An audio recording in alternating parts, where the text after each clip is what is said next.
오늘은 창세기 8장 1절에서 5절을 보도록 하겠습니다. 홍수가 그치다.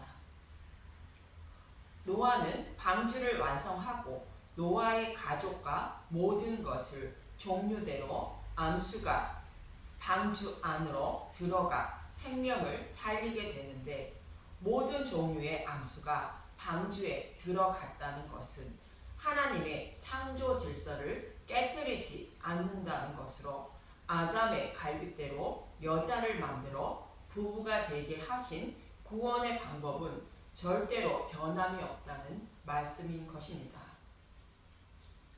또 홍수가 시작되고 방주가 물 위에 떠올라 노아의 가족만 생명을 살렸다는 것을 기억하게 하시기 위하여 예수님은 배 위에 오르셔서 육지에서 조금 떼어 무리를 가르치신 것입니다. 노아 때에 심판을 받은 것을 기억하고 예수님을 배척하지 말고 예수님이라는 방주에 올라야 생명을 살릴 수 있다는 것을 알리고 있는 것입니다. 그리고 물이 150일을 땅에 넘쳤다는 것은 여호와께 은혜를 입지 못한 사람들이 예수님의 이름을 부르며 종교 생활을 하고 있는 기간을 말하는데, 사탄이 뿜어내는 다른 복음을 따르며 살아가는 기간을 말하는 것으로, 사탄은 하늘의 소망을 두고 살아가게 하는 것이 아니라 땅에 소망을 두고 살아가게 하기 위하여 돈을 사랑하게 만들고, 결국 그것이 자신의 마음을 찌르게 되어 지옥불에 던져진다는 뜻으로 홍수 심판이 임한 것입니다. 이렇게 해서 노아의 홍수 심판이 시작되고 결국 그치게 되는데, 본문 1절을 보도록 하겠습니다. 창세기 8장 1절. 홍수가 그치다 하나님이 노아와 그와 함께 방주에 있는 모든 들 짐승과 가축을 기억하사 하나님이 바람을 땅 위에 불게 하심에 물이 줄어들었고. 하나님이 노아와 방주에 있는 모든 들 짐승과 가축을 기억하사 물을 줄어들게 하시는데, 이 말씀과 같이 애굽에 있는 이스라엘 백성을 출애굽시킬 때에도 아브라함과 이삭과 야곱에게 세운 그 언약을 기억하사 출애굽시켰다고 말합니다. 이 말씀은 아브라함과 이삭과 야곱에게 하신 언약의 말씀을 지키시기 위하여 이스라엘 백성을 출애굽시켰다는 것입니다. 그런데 이 말씀을 에스겔서 20장 7절에서 9절은 이렇게 말합니다. 에스겔서 20장 7절. 또 그들에게 이르기를 너희는 눈을 끄는 바 가증한 것을 각기 버리고 애굽의 우상들로 말미암아 스스로 더럽히지 말라. 나는 여호와 너희 하나님이라 하였으나, 그들이 내게 반역하여 내 말을 즐겨 듣지 아니하고 그들의 눈을 끄는 바 가증한 것을 각기 버리지 아니하며 애굽의 우상들을 떠나지 아니하므로 내가 말하기를 내가 애굽 땅에서 그들에게 나의 분노를 쏟으며 그들에게 진노를 이루리라 하였노라. 그러나 내가 그들이 거주하는 이방인의 눈앞에 그들에게 나타나 그들을 애굽 땅에서 인도하여 내었나니 이는 내 이름을 위함이라. 내 이름을 그 이방인의 눈앞에서 더럽히지 아니하려고 행하였음이니라. 애굽에 있는 이스라엘 백성에게 아브라함과 이삭과 야곱에게 약속하신 말씀인 약속의 땅을 기업으로 주신다는 약속의 말씀을 잊지 말고 살아야 한다고 말씀하셨는데, 그 약속의 말씀을 잊고 살아감으로 하나님은 그들에게 진노를 내리셔서 다 쓸어버리려고 하셨다는 것입니다. 그러나 애굽에 있는 이스라엘 백성을 출애굽시키지 않고 쓸어버리면 하나님의 이름이 더럽혀지므로 그들을 출애굽시켰다는 것입니다. 이 말씀은 이스라엘 백성들이 예쁘거나 무엇을 잘해서 출애굽시킨 것이 아니라, 그들을 출애굽시키지 않으면 약속을 지키지 않는 하나님 또는 하나님이 살아계시지 않는 분으로 여길 것 같아 그들을 출애굽시켰다는 말씀입니다. 저와 여러분의 구원도 동일한 것으로 하나님이 살아계시고 또 지옥불을 향하여 걸어가고 있음을 잊지 말고 나의 죄를 대속하신 예수님을 믿어야 생명을 얻는다고 말씀하고 있지만 그 말씀은 있고 온통 이 땅에서 잘 먹고 잘 살려는 생각으로 예수님의 이름을 부르고 있다는 것입니다. 이렇게 살아가는 저와 여러분을 하나님은 자신의 이름을 더럽히지 않기 위하여 택하시고 복음을 깨닫게 하여 구원해 주시는 것입니다. 우리의 노력과 열심으로 복음을 깨달아 구원받는 것이 아니라 택하시고 복음을 깨닫게 하시는 은혜를 주심으로 구원을 받는다는 뜻입니다. 이 말씀을 잘 설명하고 있는 것이 본문 1절에 하나님이 바람을 땅 위에 불게 하심에 물이 줄었다는 말씀입니다. 여기서 바람을 땅에 불게 하셨다는 말씀은 어디서 많이 들어본 말씀입니다. 이스라엘 백성들이 출애굽하여 홍해를 건널 때에 마른 땅으로 건너게 하시기 위하여 큰 동풍이 밤새도록 바닷물을 물러가게 하셨다는 말씀과 동일한 말씀입니다. 출애굽기 14장 21절에서 22절을 보도록 하겠습니다. 출애굽기 14장 21절 모세가 바다 위로 손을 내밀매 여호와께서 큰 동풍이 밤새도록 바닷물을 물러가게 하시니 물이 갈라져 바다가 마른 땅이 된지라. 이스라엘 자손이 바다 가운데를 육지로 걸어가고 물은 그들의 좌우의 벽이 되니 여기서 큰 동풍의 바람을 뜻하는 풍은 루아흐라는 히브리어로 바람, 호흡, 성령의 뜻으로 말하고 있습니다. 창세기 1장 2절 하나님의 영이 수면 위에 운행하신다는 말씀에 하나님의 영과 같은 단어인 것입니다. 창세기 1장 2절은 하나님의 영이 창세전에 택하신 자신의 백성을 암탉이 자신의 새끼를 품고 있는 모습과 같이 성령이 자신의 백성을 품에 안고 보호하고 계신다는 뜻입니다. 이와 같이 하나님이 이스라엘 백성을 품에 안으시고 바로의 손에서 건져내어 안전하게 양육할 수 있는 하나님이 예비하신 땅인 광야로 옮기는 장면이 큰 동풍이 밤새도록 바닷물을 물러가게 하시고 홍해를 마른 땅으로 건너 광야로 인도하셨다는 말씀입니다. 이 말씀과 같이 오늘 본문에서 노아와 그와 함께 방주에 있는 모든 질 짐승과 가축을 기억하사 하나님이 바람을 땅 위에 불게 하시고 방주에서 나와 땅에서 살게 하시는 것은 자신의 백성을 늘 안전하게 보호하고 계심을 말씀하고 있는 것입니다. 홍수 심판이라는 심판을 끝내고 자신의 백성을 양육할 땅으로 인도하신 것을 의미하는데 율법의 시대가 끝나고 자신의 백성을 구원하실 복음의 시대에 복음으로 자신의 백성을 구원하실 것을 말씀하고 있는 것입니다. 노아의 홍수 심판이 끝났다는 것은 저와 여러분이 받아야 할 심판을 예수님이 대신 받으셨다는 의미로 복음 시대를 여는 것을 모형으로 보여주는 것입니다. 율법의 시대가 끝나고 예수님의 죽으심과 부활로 복음의 시대가 시작됨을 말씀하고 있는 것입니다.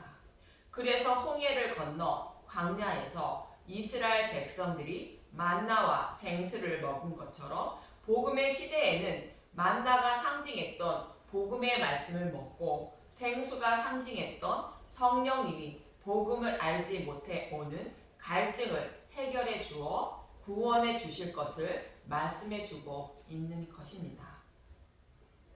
이처럼 하나님은 스스로의 노력과 열심으로 구원받지 못하는 저와 여러분을 구원하시기 위하여 쉬지 않고 일하고 계시며 어린아이를 품에 안고 잘 양육하는 어머니의 모습처럼 하나님은 저와 여러분을 품에 안으시고 믿음의 용사로 양육하고 계시는 것입니다. 본문 2절을 보면 창세기 8장 2절 기품의 샘과 하늘의 창문이 닫히고 하늘에서 비가 그치매. 기품의 샘과 하늘의 창문이 닫히고 하늘에서 비가 그쳤다는 것은 조금 전에도 말씀드린 것처럼 예수님이 십자가 대속의 제물로 죽으시고 부활하심으로 말미암아 복음의 시대가 시작됨을 의미합니다. 예수님이 오시기 전에는 율법 속에 숨겨진 복음이 밝히 드러나지 않았는데 율법 속에 숨겨진 복음을 십자가에서 밝히 드러내 주신 것을 말합니다. 예수님도 자신이 오신 것을 이렇게 말씀하십니다. 마태복음 5장 17절 예수와 율법 내가 율법이나 선지자를 폐하러 온 줄 생각하지 말라. 폐하러 온 것이 아니요 완전하게 하려 함이라. 율법 속에 감추어진 복음을 밝히 드러내시고 그 복음을 믿는 자는 율법을 다 지킨 자로 여겨주시고 믿지 않는 자는 율법을 적용하여 심판하신다는 의미입니다. 그래서 예수님이 십자가에서 우리에게 불리한 법조문을 지우시고 제하여 버리사 못 박았다고 골로새서 2장 14절에 사도 바울은 말하는 것입니다. 골로새서 2장 14절 우리를 거스르고 불리하게 하는 법조문으로 쓴 증서를 지우시고 제하여 버리사 십자가에 못 박으시고. 우리는 육신이 연약하여 죄를 범할 수밖에 없지만 예수님을 믿는 자에게는 처벌할 법적 근거를 없애주셨으므로 처벌받지 않는다는 뜻입니다. 이러한 시대가 시작되었음을 알리고 있는 것이 깊은 샘과 하늘의 창문이 닫히고 하늘에서 비가 그쳤다는 의미이며 윗물과 곧 복음을 아랫물을 곧 율법을 구분하셨다는 의미입니다. 그래서 본문 3절은 이렇게 말합니다. 창세기 8장 3절 물이 땅에서 물러가고 점점 물러가서 150일 후에 줄어들고 150일이라는 것은 율법과 복음이 혼합되어 있는 기간을 말하는 것으로 믿음에 이르지 못한 광야 생활 기간을 말하며 예수님이 죽으시고 부활하심으로 복음이 조금씩 드러나기 시작한 것을 말합니다. 광야 생활 기간은 예수님이 십자가에서 밝히 드러내신 생명의 양식인 복음의 말씀을 먹고 마음판에 새기는 기간을 말하는 것으로 복음의 말씀을 조금씩 깨닫기 시작했다는 의미가 홍수의 물이 점점 줄어들었다는 의미입니다. 그럼 우리가 율법 속에 감추어졌던 복음의 말씀을 먹고 깨달을 수 있는 것이 정말 예수님의 죽으심과 부활 때문인지 이어지는 4절을 보도록 하겠습니다. 창세기 8장 4절 일곱째 달 곧 그 달 11의 날에 방주가 아라랏산에 머물렀으며 창세기 7장 11절에 보면 둘째 달 17일 날에 비가 내리기 시작하여 일곱째 달 17일 날인 5개월 만에 방주가 아라랏산에 머물게 됩니다. 아라랏산은 높은 것을 의미합니다. 세상에서 가장 높은 것은 복음의 말씀을 상징하는 것으로 복음의 말씀이 선포되는 것을 말하며 하나님이 자신의 백성을 기르시기 위하여 예비하신 땅을 말합니다. 계시록 12장 5절에서 6절의 말씀과 같은 의미입니다. 계시록 12장 5절 여자가 아들을 낳으리니 이는 장차 철장으로 만국을 다스릴 남자라. 그 아이를 하나님 앞과 그 보좌 앞으로 올려가더라. 그 여자가 광야로 도망하매 거기서 1260일 동안 그를 양육하기 위하여 하나님께서 예비하신 곳이 있더라. 하나님이 예비하신 땅에서 복음을 전해 자신의 백성을 양육하시고 구원하실 것을 말하는 것이 방주가 아라랏산에 머물렀다는 의미입니다. 이것이 아라랏산에 방주가 머물렀다는 의미인데 창세기 7장 11절을 보면 노아가 600세 되던 해 둘째 달 곧 그 달 열일의 날이라 그날에 큰 기품의 샘들이 터지며 하늘의 창문이 열려 이렇게 2월 17일에 홍수가 시작되고 125일 만인 7월 17일에 방주가 아라랏산에 머물렀다는 것입니다. 7월 17일은 어떤 의미인지 출애굽기 12장을 봅니다.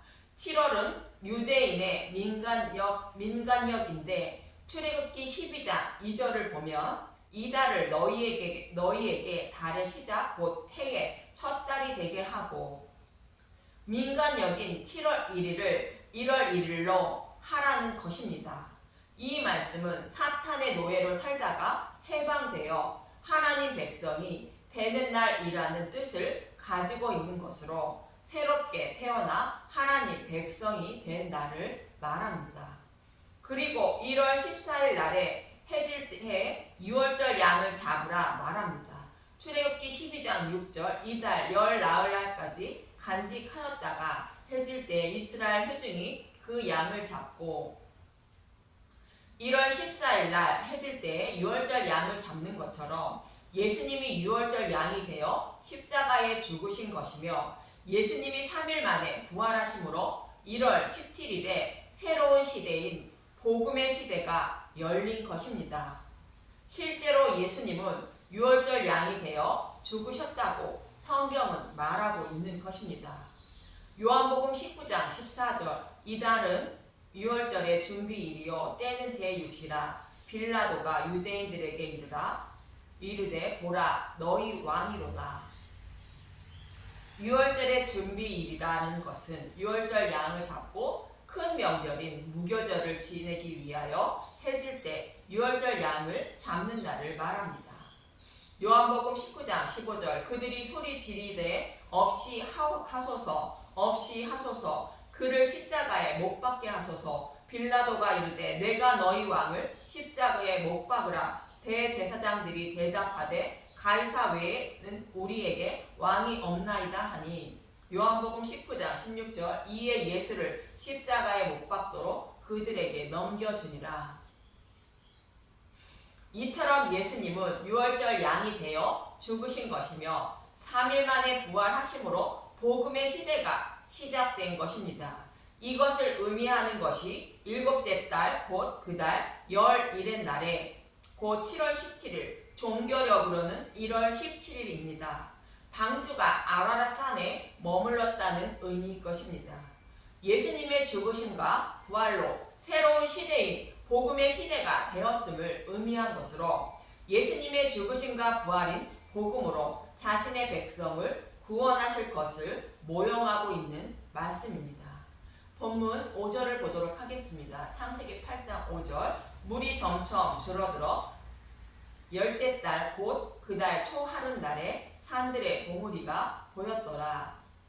물이 점점 줄어들었다는 것은 예수님이 죽으시고 부활하심으로 복음이 밝히 드러나기 시작했다는 의미로 창세기 1장 9절에 천하의 물이 한 곳으로 모이고 묻이 드러나라 하시니 그대로 되었다는 말씀과 같이 하나님 백성을 양육하실 땅이 드러나기 시작한 것으로 복음이 선포되는 교회가 하나둘 생기는 모습을 말합니다. 이처럼 노아의 홍수 심판은 모든 인류가 심판을 받아 마땅하다는 의미를 가지고 있지만 하나님은 자신의 백성을 구원하시기 위하여 예수님을 6월절 양으로 내어주어 대신 심판을 받게 하시고 그를 믿게 하시기 위하여 예수님이라는 방주 안에 들어가게 하신 것이며 이렇게 하여 하나님의 진노의 심판에서 자신의 백성을 건져주실 것을 모형하고 있는 것입니다. 그리고 예수님이 죽으시고 부활하심으로 율법의 시대는 끝이 나고 율법 속에 감추어진 복음을 밝히 드러내어 복음으로 자신의 백성을 구원하신다는 복음의 시대가 올 것임을 알리고 있는 것이 홍수 심판의 의미인 것입니다. 그래서 노아의 홍수 심판은 예수님의 죽으심과 부활을 의미하는 사건으로 예수님이 자신의 백성을 품에 안고 죽으시고 지옥불의 고통도 대신 받으시고 부활하심으로 저와 여러분의 생명을 살리실 것을 의미하는 것입니다. 노아가 방주에 들어가 생명을 살린 것도 동일한 의미인 것입니다. 저와 여러분은 복음의 시대에 살아가고 있습니다. 그래서 성경의 말씀이 사실인지 또 예수님이 십자가에서 우리의 죄를 대속하신 것이 사실인지 혹 꾸며낸 이야기는 아닌지 알기 위하여 성경의 말씀을 보고 듣고 공부하고 있는 것이며 이로 인하여 예수님을 만나 거듭나게 되는 것입니다. 그러나 복음의 말씀을 알아 예수님을 만나려 하지 않고 자신의 의와 열심과 노력을 통하여 예수님을 만나려 한다면 아직도 율법 속에 갇혀 있는 것이며 또 예수님에 대하여 알려는 목적이 아닌 나의 목적을 달성하기 위하여 예수님의 이름을 부르고 있다면 예수님을 우상으로 섬기고 있는 것으로 심판받아 마땅함을 잊지 마시고 나의 죄를 대속하신 그분을 알기에 힘쓰고 애쓰는 저와 여러분이 되시길 간절히 소망하며 기도합니다. 감사합니다.